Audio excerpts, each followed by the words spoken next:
Masih di Anies Pagi bersama saya, Cika Mutazam dan rekan Galuh Pandu. Dan pemirsa, demikian tadi adalah berita pilihan dalam Anies Pagi hari ini. Dan kita ke informasi berikutnya. Diguyur hujan deras sejak Sabtu sore, ratusan rumah warga di Komplek Perumahan Jati Bening, Permai, Pondok Gede, Kota Bekasi, Jawa Barat terendam banjir. Ya, ketinggian air mencapai 70 cm.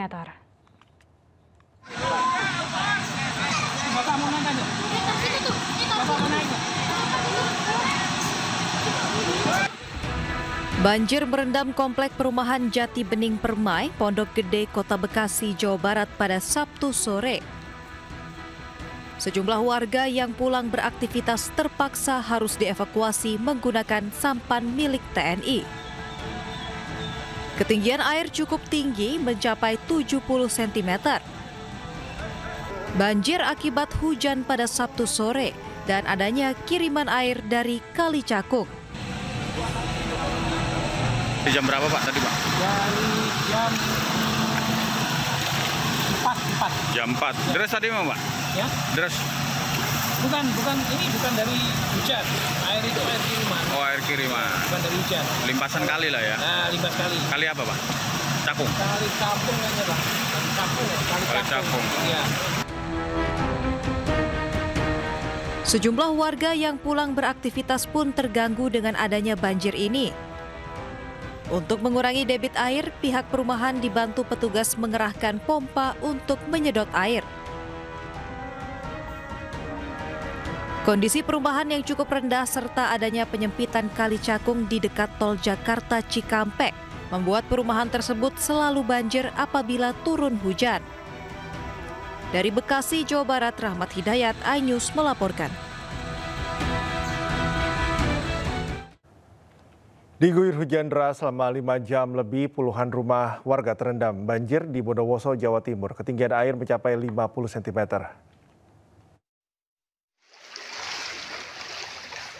Tidak hanya menggenangi jalanan, banjir juga merendam 50 rumah di RT 15 RW 03 di Kelurahan Kademangan, Kota Bondowoso. Banjir disebabkan hujan deras dan buruknya drainase. Petugas gabungan dari TNI Polri, BPBD, Damkar, dan relawan turun ke lokasi untuk melakukan penanganan. Meski banjir mulai surut, namun warga tetap diimbau untuk waspada.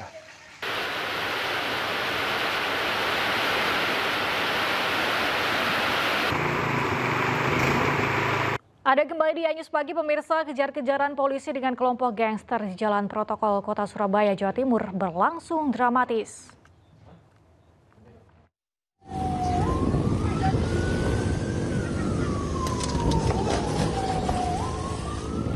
Inilah video viral media sosial aksi polisi Polrestabes Surabaya mengejar sekelompok anak remaja yang tergabung ala gangster di Jalan Kembang Jepun hingga Jalan Kenjera. Aksi kejar-kejaran pun berlangsung dramatis. Polisi berhasil mengamankan 3 orang remaja gangster yang membawa senjata tajam jenis celurit raksasa. Sekelompok remaja gangster tersebut diketahui polisi berkat operasi cyber. Mereka hendak menggelar tawuran dengan anggota gangster lain. Berkat unggahan janjian tawuran tersebut, polisi langsung melakukan razia. Pada waktu di Jalan Kenjeran, mereka berpapasan dengan 1 sepeda motor, tapi boncengan 3. Ke tim Jogoboyo curiga melihat anak-anak ini dideketin, ternyata mereka ada membawa senjata tajam. Polisi mengamankan barang bukti berupa 2 unit telepon genggam, 2 sepeda motor, dan 9 celurit besar yang digunakan untuk mengancam korban. Dari Surabaya, Jawa Timur, Nur Syafei, iNews melaporkan. Satu unit mobil berjenis pickup ludes terbakar di Ponorogo, Jawa Timur. Diduga kebakaran akibat percikan api dari mesin potong besi.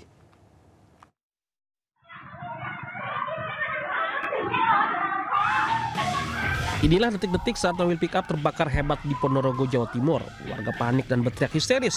Sebagian mencoba memadamkan, namun api justru makin membesar dan nyaris menyambar warga. Beruntung warga lain segera menolong dan api berhasil dipadamkan. Namun mobil dan teras rumah ludes terbakar. Pada kejadian, pemiliknya diketahui sedang bekerja memotong besi dengan gerinda. Diduga adanya percikan bunga api yang memicu kebakaran. Saya menghadap ke timur, saya kurang tahu ya langsung besar karena itu kan bensin berbondong-bondong mencari air. Beruntung api berhasil dipadamkan dan tidak membakar bangunan rumah lainnya. Kasus kebakaran kini tangani pihak kepolisian. Dari Ponorogo, Jawa Timur, Ahmad Subeki melaporkan. Pemirsa, dalam kurun waktu 1 bulan terakhir, kasus keracunan makan bergizi gratis terjadi di sejumlah daerah. Ratusan siswa menjadi korban dan dirawat di rumah sakit.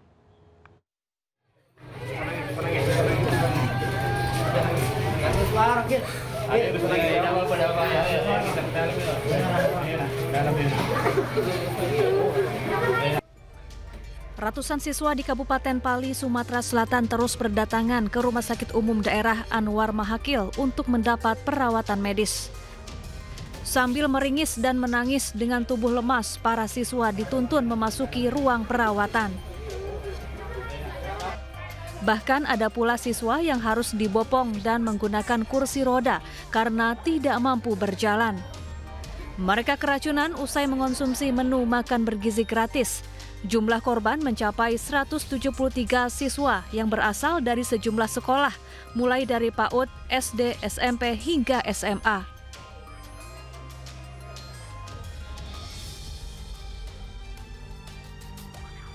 Sementara itu, sebelumnya ratusan siswa SMP Negeri 35 Bandung, Jawa Barat keracunan, diduga usai mengonsumsi menu makan bergizi gratis. Mayoritas siswa mengaku mual, pusing, diare, hingga muntah-muntah.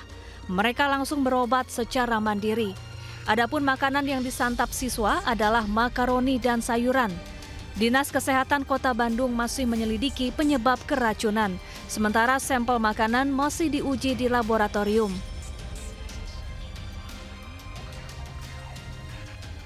Ratusan warga di Cianjur, Jawa Barat juga keracunan usai mengonsumsi menu MBG. Mereka terdiri dari 78 siswa SMP dan Madrasah Aliyah, serta 98 warga Kecamatan Mande. Sebagian korban menjalani perawatan intensif di RSUD Cianjur.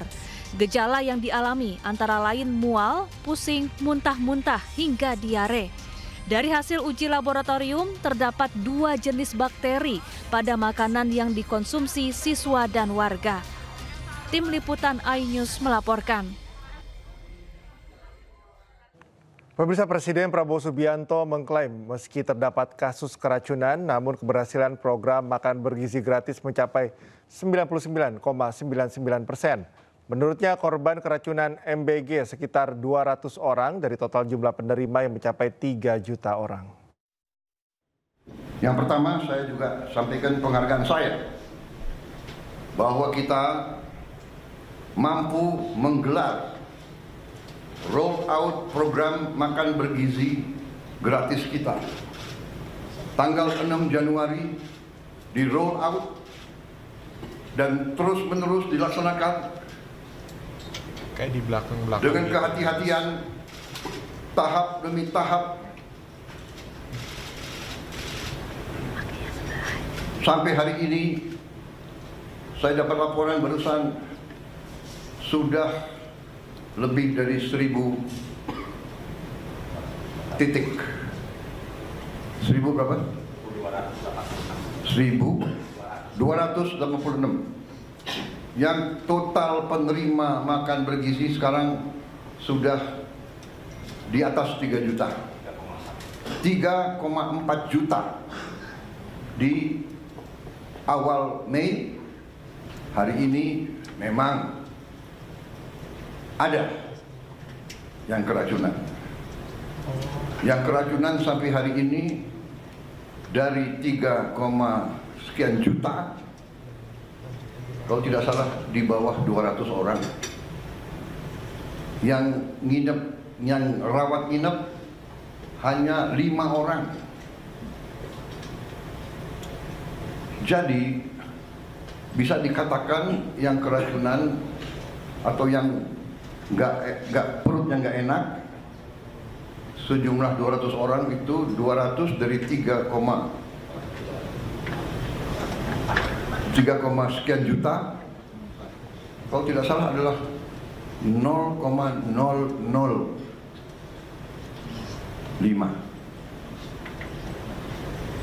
Berarti keberhasilannya adalah 99,99%.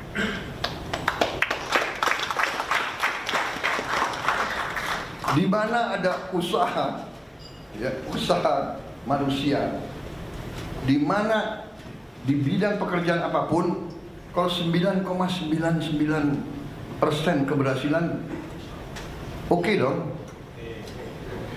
Walaupun kita tidak boleh cepat puas, Pak Dadan ya. Kita harus lihat nanti Desember 2025.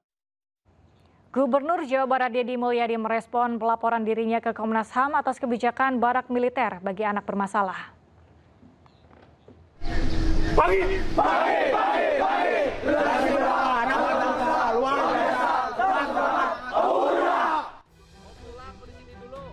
Program pendidikan anak-anak bermasalah di barak militer yang digagas Gubernur Jawa Barat Deddy Mulyadi terus menuai pro dan kontra. Pada Kamis 8 Mei 2025, Deddy Mulyadi dilaporkan ke Komnas HAM oleh seorang wali murid bernama Adel Setiawan asal Bekasi.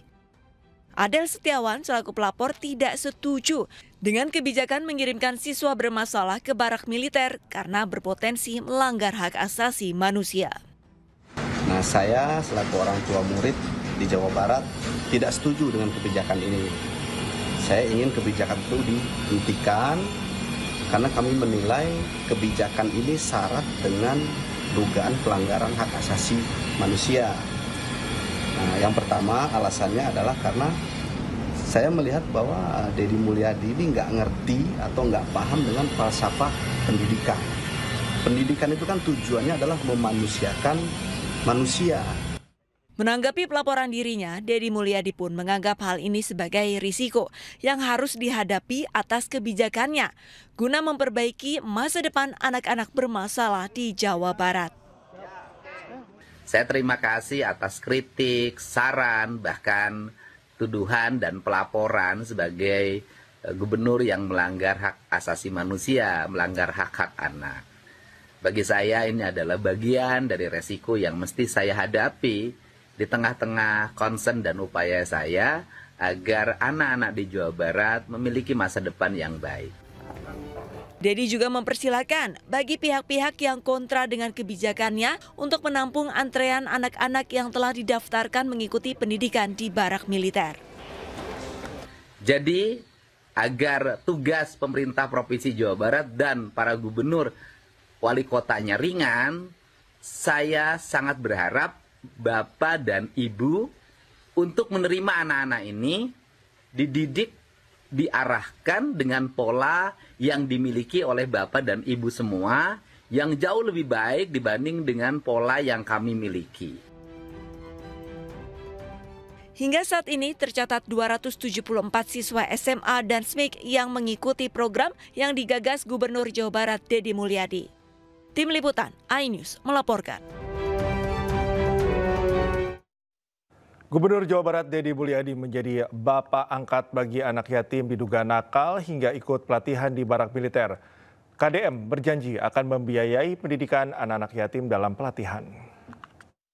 Punya ibu yang meninggal, punya ayah dan ibu itu semuanya jadi anak asuh saya ya, dibiayain sama saya. Alhamdulillah. Pernyataan Deddy Mulyadi ini langsung disambut antusias oleh para siswa yang menjalani pendidikan di Markas Kodim 0610 Sumedang. Dalam kesempatan tersebut, KDM juga menyatakan akan menjamin serta membiayai kebutuhannya. Usai memberikan semangat dan arahan kepada para siswa, KDM menilai metodologi yang diterapkan di Sumedang ini sudah baik karena meliputi fisik, kesehatan, asupan gizi, serta wawasan yang menjadi dasar utama untuk melihat perubahan keluar nanti. Pada kesempatan ini, Deddy juga menyoroti sistem pendidikan di Indonesia yang menurutnya harus dievaluasi total. Tumbuhnya anak-anak nakal yang tidak terkendali ini juga bagian dari introspeksi pendidikan. Bahwa sistem pembelajaran dan mengajar kita di sekolah serta kewibawaan guru ini juga menjadi faktor kenapa anak-anak berperilaku seperti ini. Untuk itu, pendidikan harus melakukan evaluasi secara total. Deddy Mulyadi juga memberikan seekor kuda bagi salah satu siswa yang kerap bolos sekolah lantaran sering mengikuti tradisi kuda renggong. Dari Sumedang, Jawa Barat, BBN iNews melaporkan. Ramai sekolah militer untuk anak nakal, sejumlah istri meminta tolong Gubernur Jawa Barat Deddy Mulyadi untuk menitipkan suami mereka agar tidak nakal dan menurut kepada istri. Sementara para suami yang mengadukan istrinya yang hobi belanja online. Kirim paket, ulas dikirim ke kantor wae, kan gaji kuridinya. Paket COD, kudu ke kantor wae deui. Aduh. Biar aku kudu laporkan Kakang Deddy mah. Pak tentara satu ini mengeluhkan istrinya yang curang karena sering memesan paket COD ke kantornya sehingga ia yang terus membayar padahal gajinya sudah diserahkan ke istri. Pak Deddy, iya majikan abi belanja online wae Pak Deddy. Cik pangawakeun gara kabarak, ya sina wajib militer lah. Sementara bapak-bapak ini meminta istrinya dibawa ke barak militer daripada terus-terusan belanja online. Namun, tak hanya para suami yang mengadu. Ya tingali salaki abi balikna burit wae tara bebeja lamun irek indit ka mamana teh ya pada dicandak we ka barak ya salaki abi mah. Di hadapan suaminya, ibu-ibu ini meminta bantuan Kang Deddy Mulyadi untuk membawa suaminya ke sekolah militer karena sang suami suka pulang malam dan tidur terus. Kabarak Pak Deddy, salaki abe, canda kabarak. Pak Deddy Mulyadi, Bapak Aing pangbejakeun ya. Lamun anu salaki HS wae, kumaha Pak Deddy lamun dibawa etap latihan wajib militer. Disiplin lah, betul HS wae, gurejagan usahana, kalau mandangan molor, jika ieu mah salaki aing keur. Konten serupa juga diunggah oleh ibu-ibu lain yang mengeluhkan suaminya yang hobi tidur dan malas. Urusan salaki nu HS wae kumaha Pak Deddy pangmawakeun pangangkutkeun ya ka kanang tentara ya, ka barak tentara. Deddy nih Pak Deddy, nih ada yang bandel. Tak ketinggalan, istri Wakil Wali Kota Tasikmalaya, Diki Chandra, juga melaporkan suaminya yang bandel, tetap makan gorengan dan tidak mau minum obat. Harus sama istrinya terus, nih Pak Deddy angkut ke barak. Jelang peringatan Trisuci Waisak, ratusan umat Buddha melarung lentera di Sungai Progo, Magelang, Jawa Tengah. Dalam ritual tersebut sebanyak 6.000 lentera dilarung ke sungai.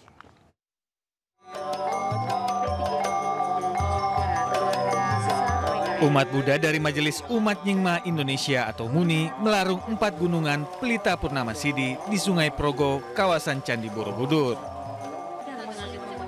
Sebelum umat melarung, terlebih dahulu digelar pembacaan doa dan parita suci di tepian Sungai Progo. Tradisi larung Pelita Purnama Sidi merupakan simbol pencerahan manusia, penerangan alam sekaligus kesejahteraan dan perdamaian dunia. Menurut Rama Lama Santoso, larung Purnama Sidi menjadi salah satu rangkaian dari perayaan Trisuci Waisak. Total ada 6.000 lentera yang dilarung dan 10.000 pelita yang diletakkan di tanah. Ada permohonan apa kita larung agar permohonan kita dapat dikabulkan oleh Tuhan Yang Maha Esa, para Buddha dan Bodhisattva, para dewa dan naga. Biasanya kita persembahkan pelita. Biasa, lightingnya juga keren, terus acara juga sangat hikmat, jadi kita umat juga sangat menikmati, pokoknya luar biasa. Dalam peringatan Trisuci Waisak 2569 mengusung tema tingkatkan pengendalian diri dan kebijaksanaan serta mewujudkan perdamaian dunia. Dari Magelang, Jawa Tengah, Puji Hartono, iNews melaporkan. Beliau melakukan untuk memimpin doa pada kesempatan. Sebelumnya puluhan umat Buddha melakukan prosesi pengambilan api suci Waisak di Grobogan, Jawa Tengah. Ya, prosesi diikuti sejumlah majelis atau Shangha mulai dari lokal Thailand hingga Cina. Dan informasi ini sekaligus menutup iNews pagi hari ini. Temukan informasi-informasi terbaru lainnya di www.inews.id. Cuplikan tayangan berita iNews dapat Anda saksikan di kanal YouTube @official_iNews. Dan mewakili kerabat kerja yang bertugas, saya Galuh Pandu. Dan saya Cika Mutaza, pamit undur diri. Terima kasih, selamat pagi dan sampai jumpa.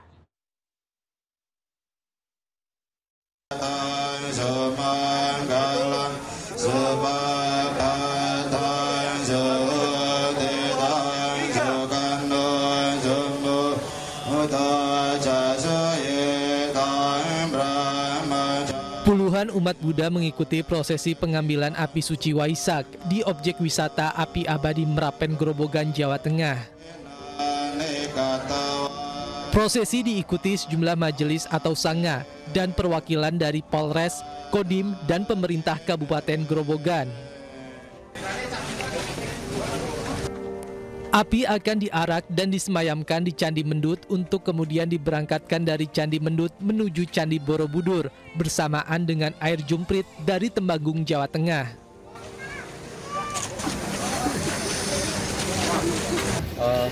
Pengambilan api sini akan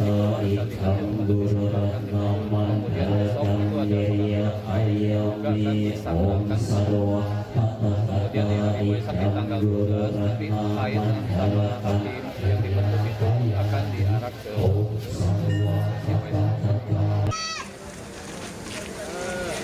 Api Trisuci ini dimaknakan sebagai membangkitkan jiwa yang bersih dalam diri manusia, serta kesadaran dalam diri manusia untuk mengikis dosa, sehingga tercipta cinta kasih untuk mewujudkan kehidupan dunia. Mungkin kita kenal bahwa api sering membakar. Makanya api ini biasanya membakar melalui mata, telinga, hidung, mulut, ataupun perasaan. Nah, namun api dari Merapen ini sebagai wujud abdi abadi. Kenapa ini diambil dijadikan satu simbol sebagai Waisak untuk penyalahan api atau pelita? Karena diharapkan api abadi ini bisa membangkitkan jiwa-jiwa yang baik dalam diri kita. Diharapkan dengan Waisak tahun ini, seluruh umat manusia terutama umat Buddha bisa meningkatkan kualitas hidup dan membuat negara menjadi lebih tentram dan sejahtera.